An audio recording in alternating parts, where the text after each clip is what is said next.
Hey everyone, welcome back to the Deep Dive. Don't forget to hit that like button and subscribe to the channel and tap that bell icon so you don't miss any of our deep dives. Today we're diving into a topic that affects all of us, the flow of energy in ecosystems. And to help us unpack this concept, we have our expert in all things ecosystems. Welcome back to the show. Thanks for having me back. It's always fun to dive into these concepts. We'll be looking at an academic paper about energy flow in ecosystems, which might sound a little dry.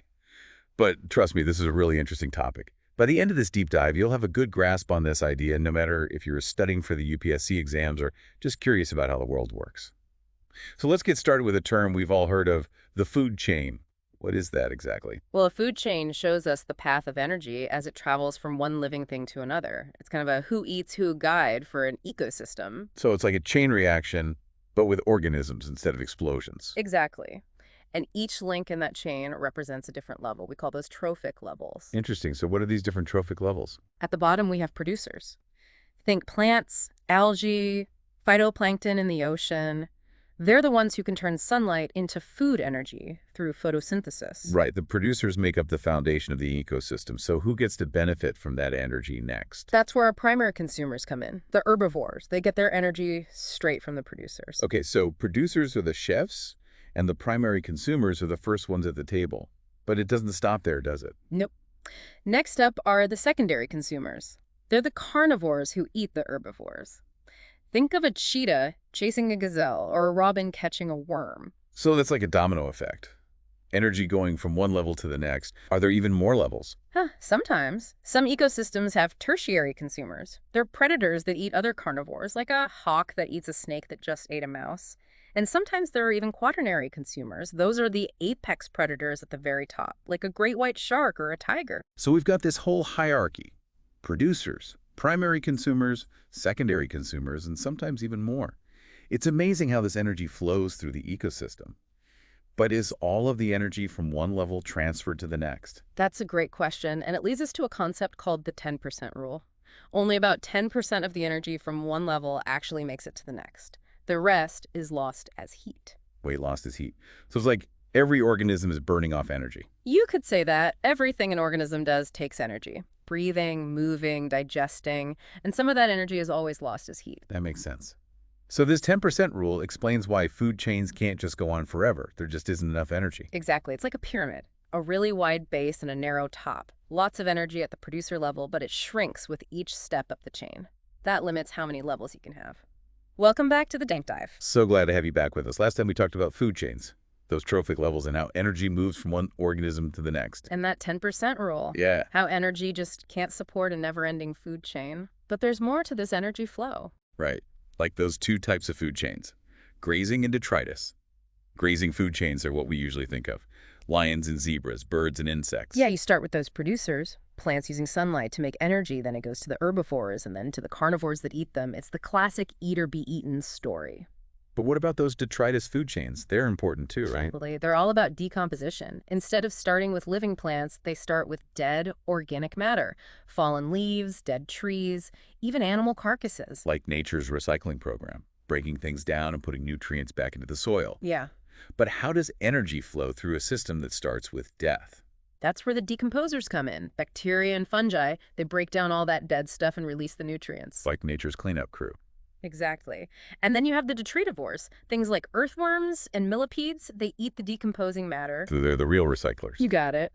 And then the detritivores become food for other animals, birds, snakes, mammals. It's a whole energy pathway that we don't always see. This reminds me of how connected ecosystems are. It's not just separate chains, it's more like a web.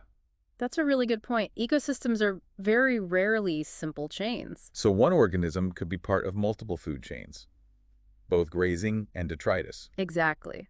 Think about a bird that eats seeds, but also scavenges for dead animals.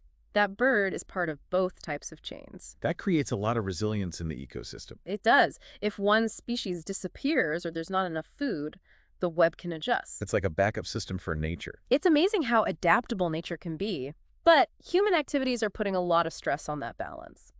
So how are humans impacting these energy flows? In a lot of ways. One of the biggest is habitat destruction.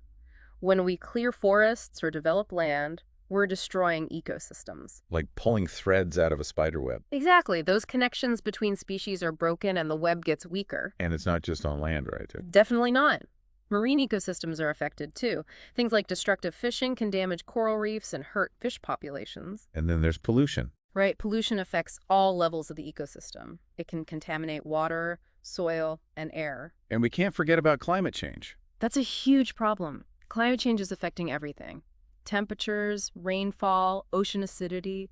It can disrupt migration patterns and change how species are distributed. So humans are really impacting these energy flows. Yeah, But we can do things to help, right? absolutely. We can change our behaviors and find ways to reduce our impact. Like switching to renewable energy sources. That would help reduce pollution and fight climate change. And what about those marine ecosystems that are being harmed? We can create protected areas, encourage sustainable fishing, and cut down on single-use plastic. It sounds like there's a lot we can do.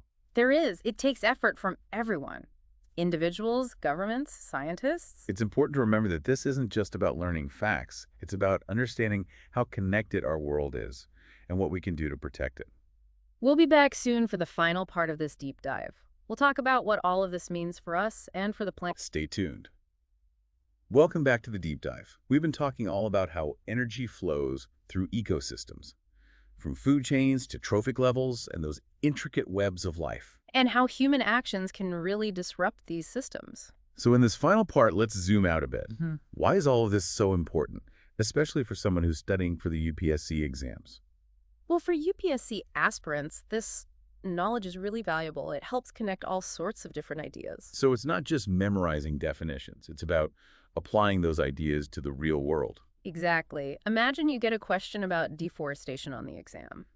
Understanding energy flow helps you think about the consequences. It's not just about the trees being cut down. It's about how the whole food web is affected. Like a chain reaction. Right. One change can throw everything off balance. So this helps you analyze all kinds of human impacts, like pollution or overfishing. You can see how those things disrupt energy transfer and affect the whole ecosystem. That's like having a new way to look at these environmental challenges. And it helps you think about solutions too.